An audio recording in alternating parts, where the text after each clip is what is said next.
శ్రీ మహాగణాధిపతయే నమః. శ్రీ గురుభ్యో నమః. శ్రీ మహాసరస్వత్యై నమః.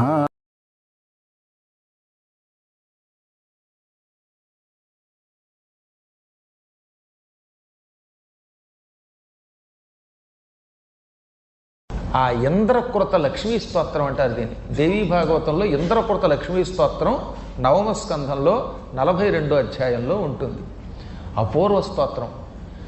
నువ్వు యథాశక్తిగా లక్ష్మిని పూజించి అమ్మని స్తోత్రం చెయ్యి. ఆ స్తోత్రం నువ్వే రాయి అన్నాడు విష్ణువు. ఇంద్రుడు పండితుడే గనక బృహస్పతి శిష్యుడు కదా, ఆ స్తోత్రం రాశాడు.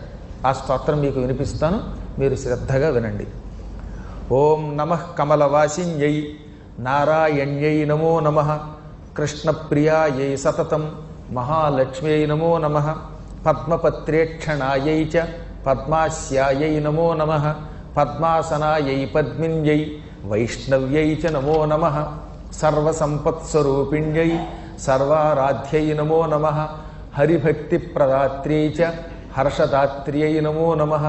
కృష్ణవక్షస్థితాయై చ కృష్ణేశాయై నమో నమః.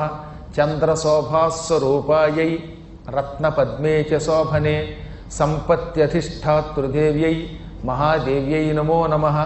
నమో వృద్ధిస్వరూపాయై వృద్ధిదాయై నమో నమః.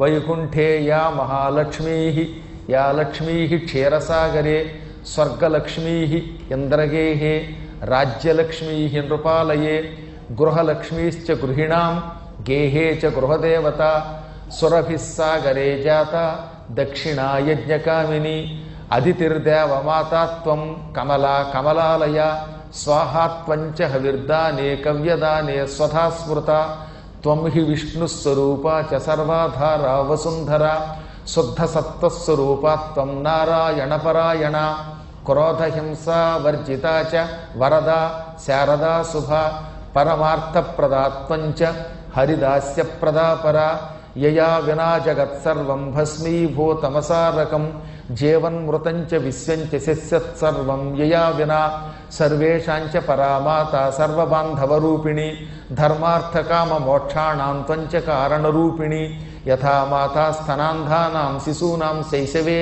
సదా తథా త్వం సర్వదా మాతా సర్వేషాం సర్వరూపతః మాతృహీనస్తనాంధస్తు స చ జీవతి దైవతః త్వయా హీనో జనః కోపి న జీవత్యేవ నిశ్చితం స్వప్రసన్నస్వరూపా త్వం మాం ప్రసన్నా భవ అంబికే వైరిగ్రస్తంచ విషయం దేహి మహ్యం సనాతని అహం యావత్ త్వయా హీనో బంధుహీనశ్చ భిక్షుకః సర్వసంపద్విహీనశ్చ తావదేవ హరిప్రియే జ్ఞానం దేహి చ ధర్మం చ సర్వసౌభాగ్యమీప్సితం ప్రభావం చ ప్రతాపం చ సర్వాధికారమేవ చ జయం పరాక్రమం యుద్ధే పరమైశ్వర్యమేవ చ.